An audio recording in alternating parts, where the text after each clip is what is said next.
جس کے اندر اللہ تبارک و تعالی ایمان والوں سے مخاطب ہے، یا ایھا الذین آمنوا، اے ایمان والو،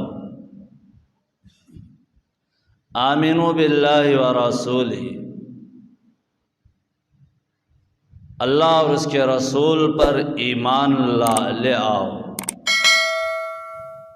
اللہ تعالیٰ ایمان والوں ہی سے کیوں خطاب فرما رہا ہے، مسلمانوں سے ہی کیوں فرما رہا ہے؟ اللہ تعالیٰ یا ایھا الذین کفروا نہیں فرمایا، یا ایھا الذین اشرکوا نہیں فرمایا، یا ایھا الذین نافقوا نہیں فرمایا، مشرکوں سے خطاب نہیں، منافقین سے خطاب نہیں، اور کافروں سے خطاب نہیں، بلکہ ایمان والوں ہی سے اللہ تعالیٰ فرما رہا ہے، اے ایمان والو، آمنوا باللہ ورسولہ، اللہ اور اس کے رسول پر ایمان لے آؤ۔ کلمہ پڑھ لیا، ہم اسلام کے حدود میں داخل ہو گئے۔ اب جو ہے زبان سے ہم نے اقرار کر لیا، کلمہ پڑھ لیا، اب دل سے ہم نے اقرار کرنی چاہیے، جسے ایمان کہا جاتا ہے۔ ہمارے دل میں ایمان کی پختگی آنی چاہیے، ہم اللہ کے اور اللہ کے رسول کے احکام پر عمل کرنے پر ہمارے ایمان میں پختگی آتی ہے، اور ایک قول ہے، دوسرا عمل ہے۔ اور زبان سے تو ہم اقرار کر لیا، اب عمل کے اعتبار پر ہم عمل کرنی چاہیے۔ جب ہمارا عمل اچھا ہوگا، ہمارا ایمان پختہ ہوگا۔ انسان زبان سے تو ہر بات کو اقرار کر لیتا ہے، لیکن عمل کے بنیاد پر پیچھے رہ جاتا ہے۔ عمل ضروری ہے، عمل اصل ہے۔ جب تک عمل نہیں، اس وقت تک ہمارا ایمان مضبوط بھی نہیں ہوتا ہے۔ یہ ایمان جو ہے کبھی بڑھتا ہے، کبھی گھٹتا ہے، تو ہم لوگوں کو چاہیے کہ ایمان کی مضبوطی بنائے، ایمان کو بڑھائے۔ حالات کو مد نظر رکھ کر اللہ تعالیٰ کبھی انسان کو آزماتا ہے، کبھی انسان کو مصائب کے گڑھے میں ڈال کر آزماتا ہے، تو ہر حال میں، ہر امتحان میں بندہ کامیاب ہونی چاہیے، ایمان پر ثابت قدم رہنی چاہیے۔ میں نے گزشتہ جمعوں پر سیدنا حضرت ابراہیم علیہ السلام کی سیرت آپ حضرات کی خدمات میں پیش کر کے بتایا کہ یہ آزمائش، یہ امتحان اللہ تعالیٰ ہر بندے پر لاتی۔ ہم لوگوں کو چاہیے کہ ان حالات میں اپنے ایمان کی حفاظت کرے۔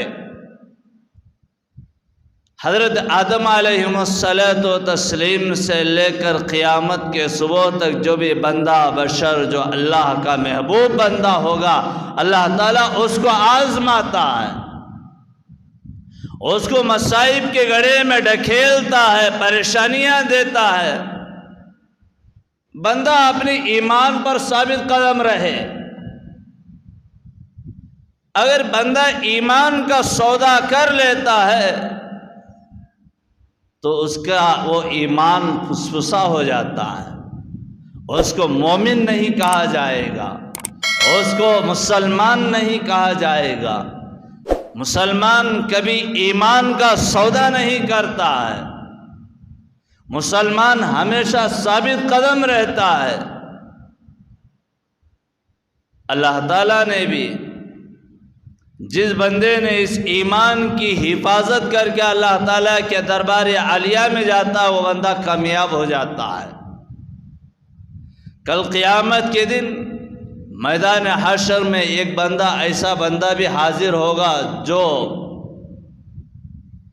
90 پر 9 گناہوں کے دفتر لے کر حاضر ہوگا۔ وہ سمجھے گا میں ہلاک ہو جاؤں گا، برباد ہو جاؤں گا، میں دوزخ کے مستحق ہو جاؤں گا۔ اس کے مقابلے میں ایک فرشتہ، ایک پرزہ، ایک پیپر لے کر اس کے نام اعمال کا پلڑا جو ہوتا ہے، ایک طرف 90 پر 9 دفتر جو گناہوں کے ہیں اور ایک طرف جو نیکیوں کا دفتر ہے، اور اس پر جو ہے اس پلڑے میں جو ہے وہ فرشتہ ایک پیپر کو، ایک پرزے کو اور اس پر رکھ دیا جائے گا، اور جو نیکیاں ہلکے پھلکے تھے وہ پلڑا بھاری ہو جائے گا، اور جو 90 پر 9 دفتر جو گناہوں کے تھے وہ ہلکے ہو جائیں گے۔ تو بندہ عرض کرے گا یہ کیا معاملہ ہے، میرے گناہ تو بہت زیادہ ہیں، نیکیاں بالکل کم ہیں، جو ایک پرزہ، ایک پیپر جو ہے میرے نیکیوں کا اضافہ کر دیا، بوجھ بنا دیا، وزن کر دیا، یہ کیا معاملہ پکار اٹھے گا۔ اللہ تعالیٰ کہے گا ارے بندے، تو دنیا میں یقیناً گناہ تو کر رہا تھا، لیکن تیرے دل کے اندر ایمان تھا، وہی ایمان کا پرزہ جو ہے آج تجھے نجات عطا کر دیا، آج تجھے مغفرت عطا کر دیا، آج تو کامیاب ہو گیا۔ ایمان جو ہوتا ہے وہ دنیا و آخرت میں بندے کو کامیاب کرتا ہے۔ میں نے ایمان کی بات آتی ہے تو میرے ذہن میں بار بار یہ واقعہ آتا ہے، ایک بندہ دوزخ کے اندر جل رہا ہوگا، اللہ تعالیٰ اس سے پوچھے گا ارے بندے تیرا حال کیا ہے؟ وہ بندہ عرض کرے گا یا اللہ، دنیا میں تھا، تیرے نافرمانیاں کی، آج مجھے جہنم میں جلنا پڑ رہا ہے۔ یا اللہ، میں جانتا ہوں تو بڑا رحیم و کریم ہے، مجھے جہنم کے گڑھے سے جہنم کے منہ پر لا، کیونکہ میں جہنم میں جل کر جو ہے خاک ہو رہا ہوں، مجھے ایک مرتبہ جہنم کے گڑھے سے جہنم کے منہ پر لا۔ اللہ تعالیٰ کہے گا ارے میرے بندے، اس کے بعد تو دوسرا کوئی سوال نہیں کرنا۔ وہ بندہ عرض کرے گا یا اللہ، اس کے بعد میں کوئی دوسرا سوال نہیں کروں گا۔ اللہ تعالیٰ اس کو جہنم کے گڑھے سے جہنم کے منہ پر لائے گا۔ پھر چند دن بعد اللہ تعالیٰ وہی بندے سے سوال کرے گا ارے میرے بندے تیرا حال کیا ہے؟ وہ کہے گا یا اللہ، میرے نافرمانیوں کے بدولت میں نے جہنم کے گڑھے میں جل رہا تھا، اور تیری بڑی رحیمی و کریمی ہے، تیرا شکر جتنا بھی کیا جائے کم ہے۔ تو نے جہنم کے منہ پر لایا ہے، لیکن جہنم سے اڑنے والے دھواں جو ہوتا ہے، جس کی وجہ سے میں سیاہ بن چکا ہوں، کالا بن چکا ہوں، یا اللہ مجھے جہنم کے منہ سے نکال کر جنت کے قریب لے جا۔ اللہ تعالیٰ کہے گا میں نے تجھے پہلے ہی کہا تھا کوئی سوال نہیں کرنا، تو نے وعدہ کیا تھا کوئی سوال نہیں کروں گا۔ وہ بندہ کہے گا یا اللہ، جب دنیا میں تھا تیرے وعدوں کو جھٹلایا، تیرے وعدوں کو توڑا، تو میں جہنم کے اندر چلے گیا، دوزخ کا مستحق ہو گیا، اب جو ہے میں تیرے وعدے توڑ رہا ہوں تو میری نجات ہو رہی ہے، یا اللہ اس کے بعد کوئی وعدہ نہیں بلکہ مجھے جنت کے قریب لے جا۔ اللہ تعالیٰ اس کو جہنم کے منہ سے نکال کر جنت کے قریب لے جاتے ہیں، جہاں جنت کے نظارے، جنت کے نعمتیں، جنت کے نہریں، جنت کے باغات، جنت کے محلات، جنت کی خوشبو، جنت کی ہوائیں، یہ سب کچھ اس کو نظر آ رہے ہیں۔ اور اللہ تعالیٰ پھر ایک دن اس کے پاس آتے ہیں، بندے سے پوچھتے ہیں بندے حال کیا ہے؟ وہ کہتا ہے یا اللہ، میں تیرا بڑا نافرمان گنہگار بندہ، میں تیرے وعدوں کو توڑ رہا ہوں، میری نجات ہو رہی ہے، یا اللہ مجھے ایک مرتبہ جنت کے اندر روانہ فرما دے، ایک مرتبہ مجھے جنت کے اندر داخل فرما، میں جنت کو دیکھنا چاہتا ہوں، کیونکہ یہاں سے جنت کے نظارے، جنت کے نعمتیں مجھے بہت پسند آ رہے ہیں۔ اللہ تعالیٰ کہے گا ارے بندے، تو وعدے توڑ رہا ہے، وعدے خلاف ورزی کر رہا ہے، بندہ کہے گا یا اللہ اس کے بعد کوئی وعدہ نہیں، کوئی جو ہے عہد نہیں ہے، ایک مرتبہ مجھے جنت کے اندر بھیج دے۔ اللہ تعالیٰ اس کو جنت کے اندر بھیج دے گا۔ اللہ تعالیٰ اپنی جگہ پر چلے جائیں گے، فرشتوں سے کہیں گے اے میرے فرشتوں جاؤ اس گنہگار بندے کو کہیے کہ میں بلا رہا ہوں۔ وہ فرشتے جنت کے اندر اس گنہگار بندے کے پاس آتے ہیں، ارے چل اللہ بلا رہا ہے۔ وہ گنہگار بندہ کہے گا میں نہیں آؤں گا، جائیے اللہ سے کہیے کہ میں نہیں آؤں گا۔ فرشتوں کو بلانے کا حکم تھا، لانے کا حکم ہوتا لات مارتے تو جا کر پڑتا۔ فرشتوں سے وہ گنہگار بندہ عرض کرتا ہے اے فرشتوں تم بازو ہٹ جاؤ، میرا اور میرا رب کا معاملہ ہے، میرا اور میرا خدا کا معاملہ ہے، تم بازو ہٹ جاؤ، میں نہیں آؤں گا۔ فرشتے جا کر عرض کرتے ہیں اللہ تیرے اس بندے نے اس طریقے سے کہہ رہا ہے۔ اللہ تعالیٰ بھی کہے گا ہاں ہاں اے میرے فرشتوں تم بازو ہٹ جاؤ، میرا اور میرے بندے کا معاملہ ہے۔ خود اللہ اس بندے کے پاس جنت میں آئیں گے اور کہیں گے اے بندے کیا حال ہے؟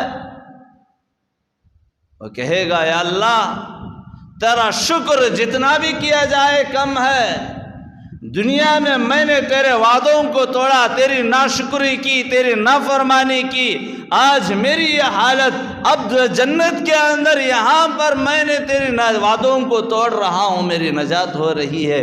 اللہ تعالیٰ کہے گا تو نے وعدہ کیا تھا چل اب واپس۔ وہ بندہ کہے گا یا اللہ میں نہیں جاؤں گا جنت کے باہر، وہ ضد کر کے بیٹھ جائے گا، تو اس وقت اللہ تعالیٰ بھی کہے گا ارے میرے بندے تو یہیں پر رہ جا، لیکن میں نے تجھے بارہ بار جہنم کے گڑھے سے جہنم کے منہ اور جہنم کے منہ سے جنت کے قریب اور جنت کے قریب سے جنت کے اندر اس لیے لے آیا، اور جب تو دنیا کے اندر تھا تیرے دل کے اندر رائی کے دانے کے برابر ایمان تھا، وہ ایمان میرے عرش اور میرے کرسی کے اوپر جو ہے لگا ہوا ہے، جب بھی میرے کرسی پر میں بیٹھتا ہوں وہ ایمان کہتا ہے اللہ میں جس دل کے اندر تھا وہ جہنم کے گڑھے میں جل رہا ہے، جس دل کے اندر تھا وہ جہنم کے منہ پر جو ہے خاک ہو رہا ہے، کالا ہو رہا ہے،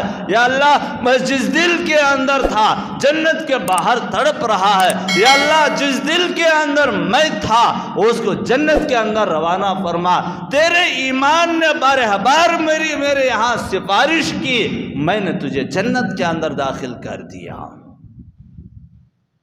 تو سمجھ جائیے جس دل کے اندر ایمان ہوگا اللہ تعالیٰ کے یہاں وہ بڑا قابل مقبول ہوتا ہے، اللہ تعالیٰ کے ہاں وہ ایمان اللہ کے ہاں ہمارے حق میں سفارش کرتا ہے۔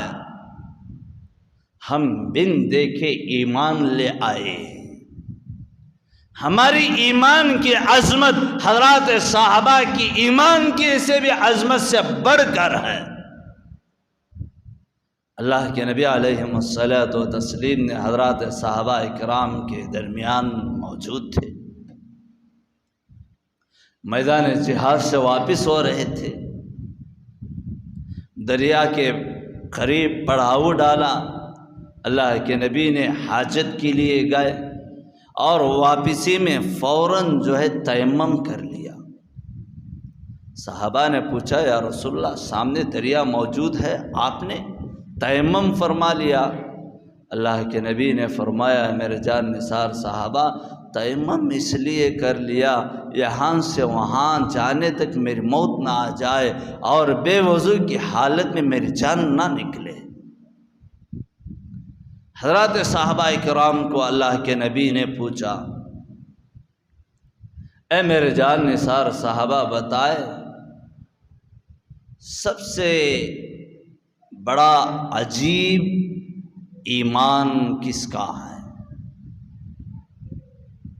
صحابہ نے عرض کیا یا رسول اللہ صلی اللہ علیہ وسلم، فرشتوں کا ایمان بڑا عجیب، بڑا اچھا ایمان ہے۔ اللہ کے نبی نے فرمایا ان کا ایمان عجیب نہیں ہے، کیونکہ فرشتوں نے جنت و دوزخ کو، عرش کو اور آسمان کے ہاں سدرۃ المنتہا کو، سب کچھ فرشتوں نے دیکھا ہے، ان کا ایمان بھی عجیب نہیں ہے۔ صحابہ نے عرض کیا پھر تو یا رسول اللہ حضرات انبیاء کا ایمان ہے۔ اللہ کے نبی نے فرمایا نہیں، یہ تو نبی ہیں جن کے پاس اللہ کی وحی نازل ہوا کرتی ہے، اللہ کے ہاں فرشتے ان کے پاس آیا کرتے ہیں، جبرائیل وحی لے کر آتا ہے، ان کا ایمان بھی عجیب و غریب نہیں ہے۔ حضرات صحابہ نے عرض کیا پھر تو یا رسول اللہ ہمارا ایمان بڑا اچھا اور بڑا عجیب ہے۔ اللہ کے نبی نے فرمایا میرے جان نثار صحابہ، تمہارا ایمان بھی عجیب و غریب نہیں ہے، کیونکہ تمہارے سامنے میں موجود ہوں اور تمہارے سامنے قرآن مجید جو ہے نازل ہو رہا ہے، اور جبرائیل قرآن لے آ رہا ہے، دیکھ رہے ہو، تمہارا ایمان بھی اتنا عجیب نہیں۔ پھر تو حضرات صحابہ نے عرض کیا یا رسول اللہ، اللہ اور اس کے رسول یہ جانتے ہیں۔ اللہ کے نبی نے فرمایا اے میرے جان نثار صحابہ، میرے اس دنیا سے جانے کے بعد میری امت آئے گی اور ان کے سامنے جو ہے ان کے سامنے فتنے باب عروج پر ہوں گے، فتنے بہت زیادہ عام ہوں گے، اور جو ہے ان کے سامنے میرے امت کے علماء جو ہے ان کے سامنے دین کو پیش کریں گے، اسلام کو، شریعت کو پیش کریں گے، بن دیکھے ایمان لائیں گے۔ ان کا ایمان بڑا عجیب ہے۔ کون لوگ ہیں؟ میں اور آپ ہیں، دیکھے بغیر ایمان لے آ رہے ہیں۔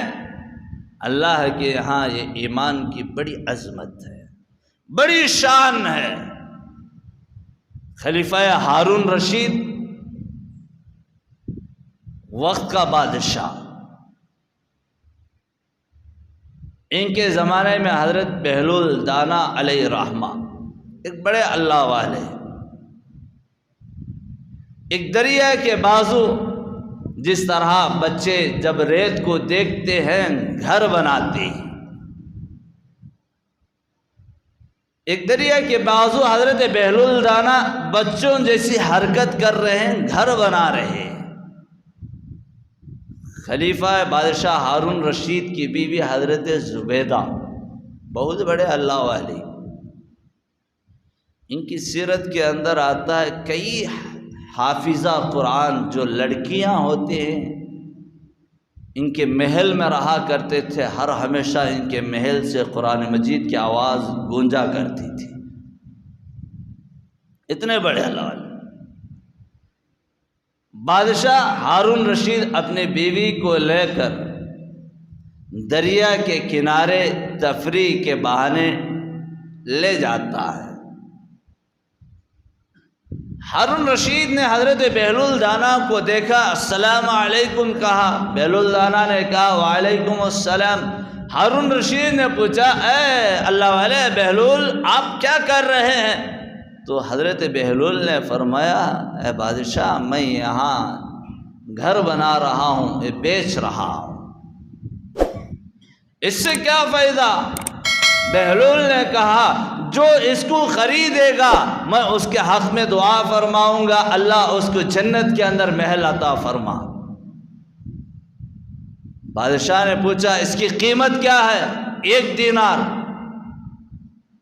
حضرت ہارون رشید سوچنے لگے شاید بہلول کے اندر دیوانگی آ گئی ہے، آگے نکل گئے۔ پیچھے زبیدہ خاتون آئی، پوچھا بہلول کیا کر رہے ہو؟ گھر فروخت کر رہا ہوں جس کے مقابلے میں جنت میں اللہ تعالیٰ گھر عطا فرمائے گا، میں دعا کروں گا اللہ اس کو جنت کے اندر محل عطا فرمائے گا۔ زبیدہ خاتون نے بلا جھجک 1 دینار نکالے اور بہلول دانا کو دے دیا۔ دونوں گھر چلے گئے، بادشاہ ہارون رشید سو رہے ہیں، خواب میں دیکھتے ہیں کہ جنت میں داخل ہو رہے ہیں۔ جنت کے اندر دیکھا کہ ایک محل کے اوپر جو ہے زبیدہ خاتون اپنے بیوی کا نام لکھا ہوا ہے، اور ہارون رشید داخل ہونا چاہ رہے ہیں، فرشتہ روک لیتا، آپ داخل نہیں ہو سکتے۔ ہارون رشید نے کہا یہ تو میری بیوی کا نام کا محل ہے، مجھے اندر جانا ہے۔ تو وہاں پر فرشتے نے کہا جنت کے اندر ایک قانون ہے، جس کا نام لکھا ہوگا وہی جنت کے اندر داخل ہوگا۔ تو ہارون رشید سمجھ گئے یہ بہلول جو بچوں جیسی حرکت کر رہے، اس حرکت کا بدلہ اللہ جنت کے اندر محل دے رہا ہے۔ صبح اٹھتے ہیں اور پھر جاتے ہیں، دیکھتے ہیں کہ بہلول اسی طریقے سے گھر بنا رہے ہیں۔ ہارون رشید نے پوچھا اے بہلول، اے اللہ والے، کیا گھر بیچو گے؟ ہاں بیچوں گا، کیا اس کی قیمت؟ اور بہلول نے کہا آپ کی ساری بادشاہت، دنیا کی ساری بادشاہت اس کی قیمت ہے۔ ہارون رشید غصے میں آ گئے، پوچھا کل تو آپ 1 دینار پر بیچ رہے تھے، اب کہہ رہے ہیں ساری بادشاہت۔ حضرت بہلول نے کہا آپ دیکھ کر آج سودا کر رہے ہیں، کل کا سودا بن دیکھے تھا، اس لیے 1 دینار، آج کا سودا آپ نے جنت کے اندر محل کو دیکھ لیا ہے، اس لیے ساری دنیا کی دولت اس کی قیمت ہے۔ تو اس سے اندازہ لگتا ہے ہم بن دیکھے ایمان لائے، ہماری ایمان کی عظمت، ہماری ایمان کی شان اللہ کے ہاں بڑی جو ہے قیمت ہے، بڑی شان ہے۔ اس ایمان کی حفاظت کر لو، اس ایمان کو بچاؤ، اس ایمان کی چنگاری کو دل کے اندر پیدا کرو۔ آج حالات بڑے نازک حالات آئے ہوئے ہیں، آج مسلمانوں پر ہر طرح سے ظلم، مسلمانوں کے ایمان پر ڈاکے ڈالے جا رہے ہیں۔ مسلمان بڑا ادب کے، بڑا سکون کے ساتھ جو ہے اپنے گھروں میں زندگی بسر کر رہا ہے۔ ایمان کیا ہے، شریعت کیا ہے، آج مسلمانوں کو معلوم نہیں ہے۔ ہم کلمہ پڑھ کر اسلام کے حدود میں داخل ہو گئے، لیکن عمل کی بنیاد پر ہم پیچھے ہیں۔ اسی کے لیے قرآن کہتا ہے یا ایھا الذین آمنوا آمنوا باللہ ورسولہ، اے ایمان والو، اللہ اور اس کے رسول پر پورے طور پر ایمان لے آؤ، عمل کی بنیاد پر ایمان لے آؤ۔ اس ایمان کی حفاظت کرو، قرآن و حدیث کی، اس دین کی، شریعت کی اللہ حفاظت کر لے گا۔ آج ہندوستان کے حالات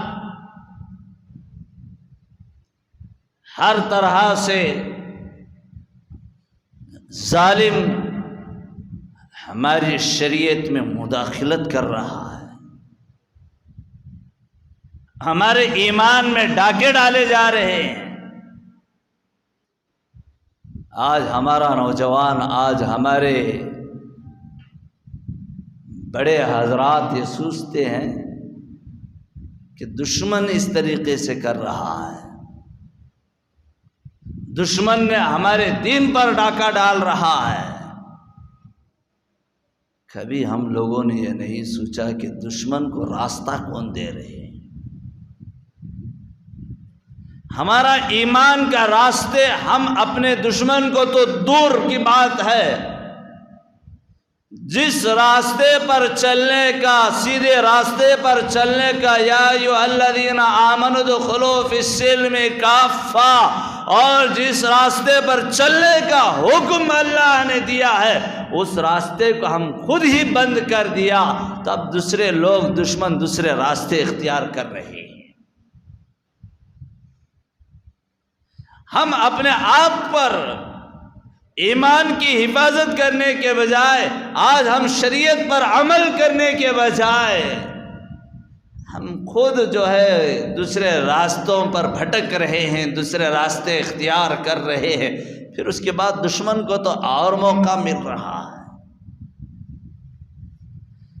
ہر طرح سے 24 کا الیکشن لڑنے کے بہانے، اور ہمارے وزیر اعظم مذہبی اختلافات میں اور آپس میں لڑانے کے بہانے ہر طرح سے مذاہب میں تبدیلیاں کر رہا ہے، پھر بھی ہم سو رہے ہیں۔ کسی کو یہ علم نہیں ہے کہ کیا یونیفارم سول کوڈ کیا ہے۔ جو چل رہا ہے اخبارات دیکھ رہے ہیں کیا کہ کیونکہ آج ہمارے اندر خود شریعت کے احکام، ہمارا دین کیا ہے، کلمہ کیا ہے، یہ تک ہم نہیں جانتے۔ وہ بنا رہا کر لینا دو حضرت، تمہیں کہیں کوئی یہاں بیٹھ کر دھڑیاں مارتے، یہ روکنے کے لیے تو تیار ہیں۔ اس کے نقصانات میں گنواؤں، کل آج ہمارے نکاحیں ہمارے شریعت کے مطابق ہو رہے ہیں، ہمارا ایمان، ہماری شریعت جو کہہ رہی ہے اس کے مطابق ہو رہے ہیں۔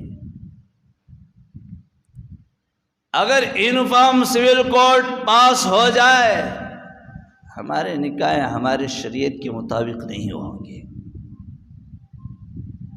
ہمارے طلاق کا مسئلہ جو ہے ہماری شریعت کے مطابق نہیں ہوگا، اور مال وراثت جو ہے ہماری شریعت کے مطابق نہیں ہوگا۔ آج حکومتیں کہہ رہی ہیں کہ بیٹی پڑھاؤ بیٹی بچاؤ، آج وہی لڑکیوں پر جو ظلم جو کر رہی یہی حکومت کر رہی ہے۔ ذرا بیٹی کی بات آئی تو اور بات کھل کر کہتا ہوں۔ آج مسلمان عورتوں کی، مسلمان بیٹیوں کا ایمان اتنا پھسپھسا،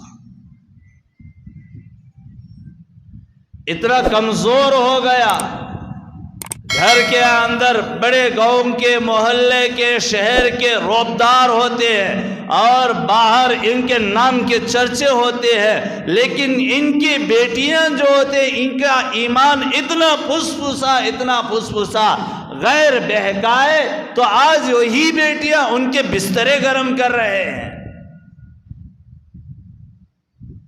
آج حکومت آج جو ہے یہ آج ہمارے جو بی جے پی، آر ایس ایس اور جو مسلمان لڑکیوں کو، بیٹیوں کی جو محبت کو دل کے اندر لوگوں کے درمیان پیش کر رہے ہیں، جھوٹی محبت ہے،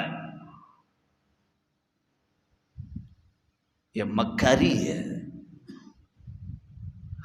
آج پورے ملک میں لو جہاد کے نام پر ہمارے مسلمان لڑکیوں پر کس طریقے سے ظلم ہو رہا ہے، جتنا میں جانتا ہوں اس سے زیادہ آپ جانتے ہیں۔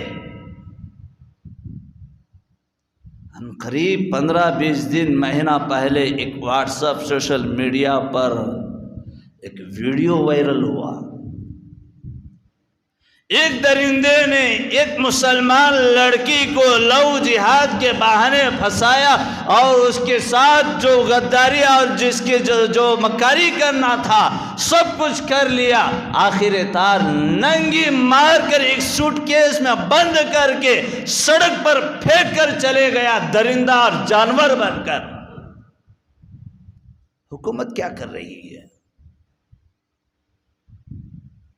سب کے آہیں تو نکل رہے ہیں،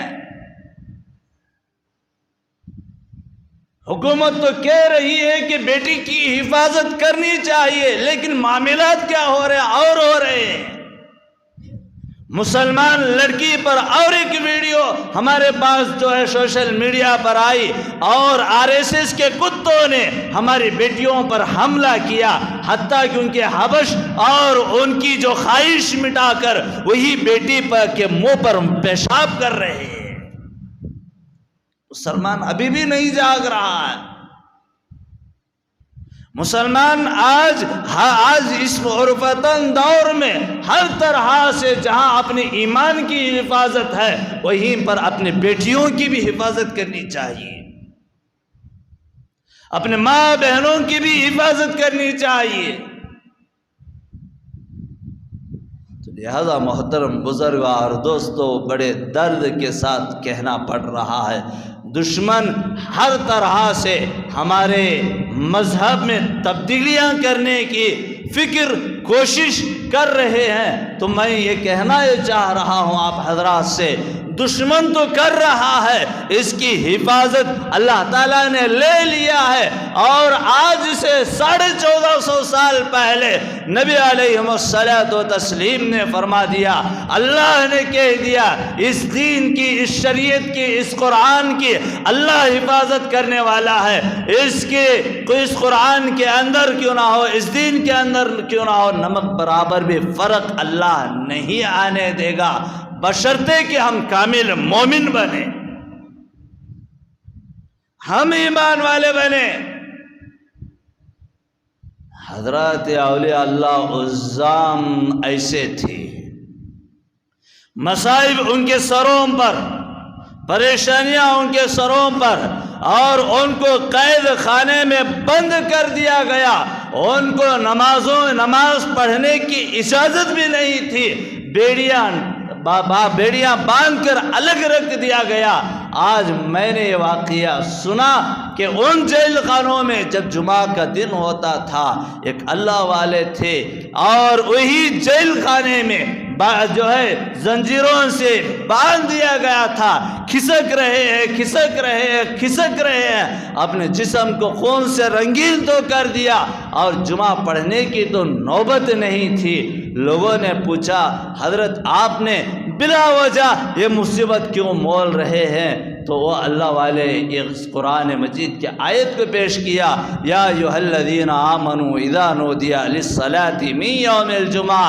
اللہ تعالیٰ کہہ رہا ہے، ایمان والو، جب جمعہ کے دن جمعہ کی اذان دی جائے تو مسجد کی طرف چل پڑو، دوڑ پڑو۔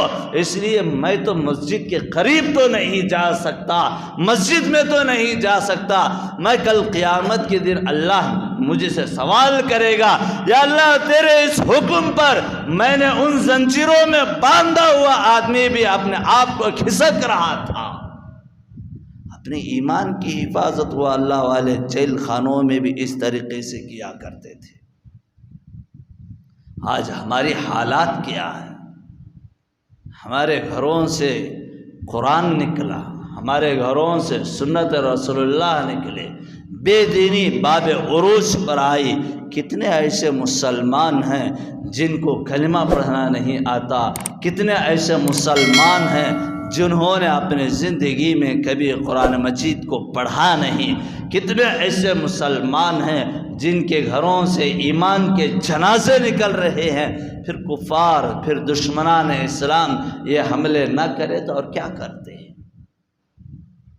سدھریے، ابھی بھی ایمان والے بنے، اللہ اور اس کے رسول کے حکم کے مطابق زندگی بسر کرے، اور اپنے دلوں کے اندر ایمان کی چنگاری پیدا کرے، اپنے ایمان کی حفاظت کرے۔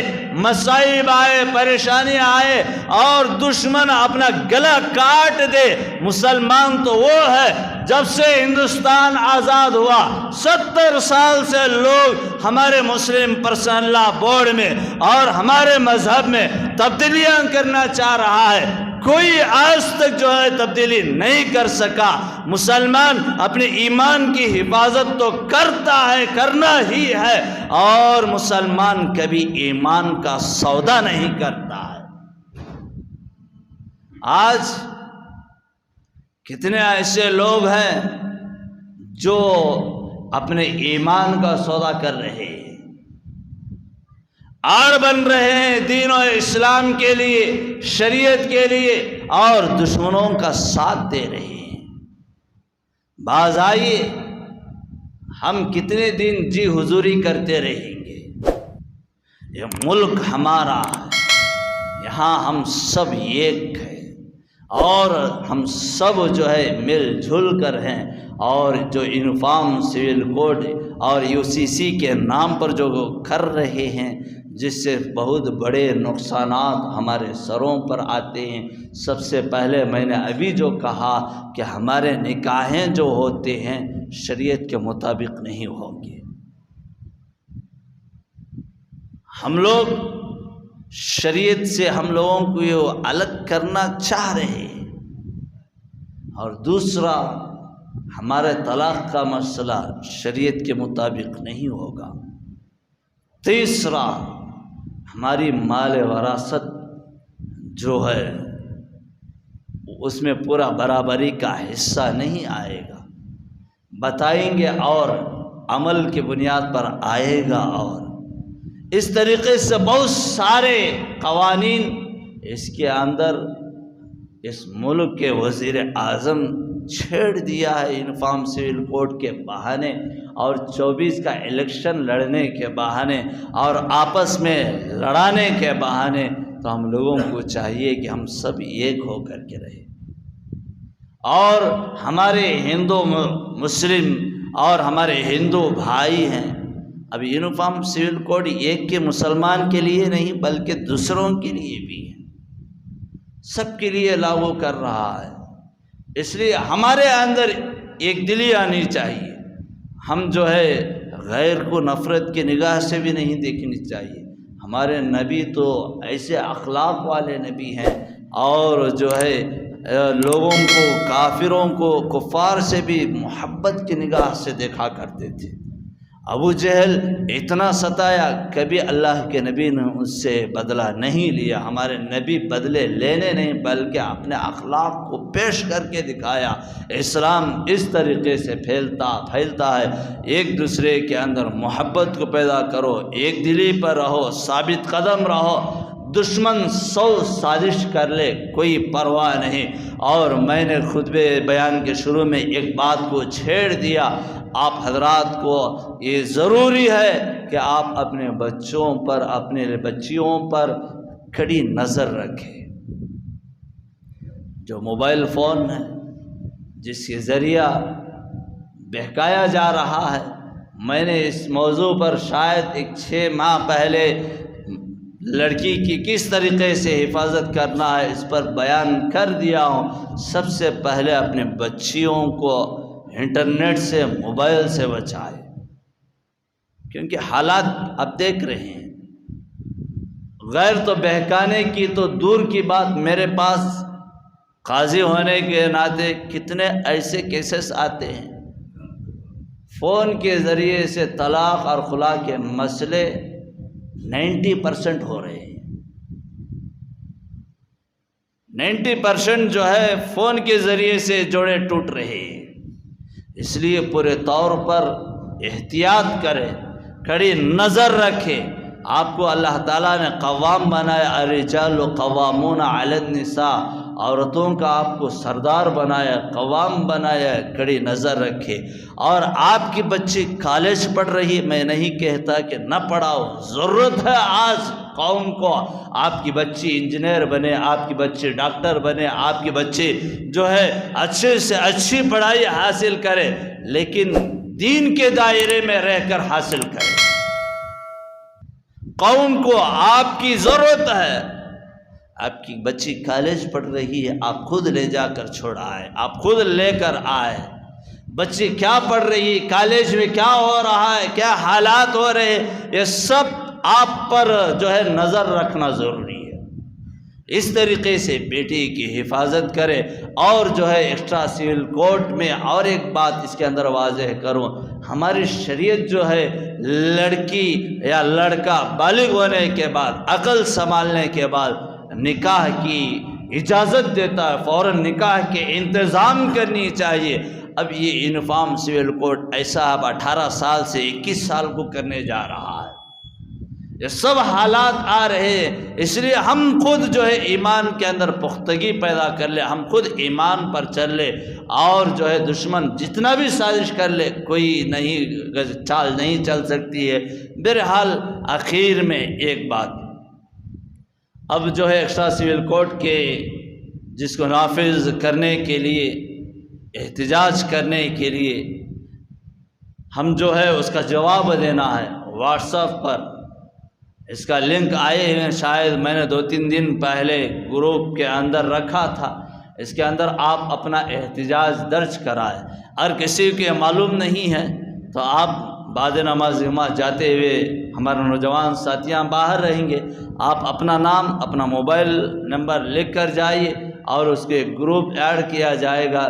جیسا ویسے تو ہماری اس مسجد کا ایک گروپ بھی ہے، اسی کے اندر ایڈ کیا جائے گا اور اس کے اندر لنک دیا جائے گا۔ آپ اپنے بچوں کے ذریعہ اس لنک کو اوپن کر کے یا اسکین کر کے جو ہے اس کا احتجاج جو ہے درج کرائے۔ آج یہ ایک دین کی خدمت سمجھے۔ میرے نوجوان ساتھی، ہم باہر رہیں گے، جاتے ہی آپ اپنا موبائل فون اور آپ کا نام جو ہے نمبر جو ہے آپ وہاں پر درج کرا کر جائے، آپ کو لنک بھیجی جائے گی، اس کو اوپن کیجئے، اس کے اندر درج کرے، نوازش ہوگی۔ حسب معمول ہر جمعہ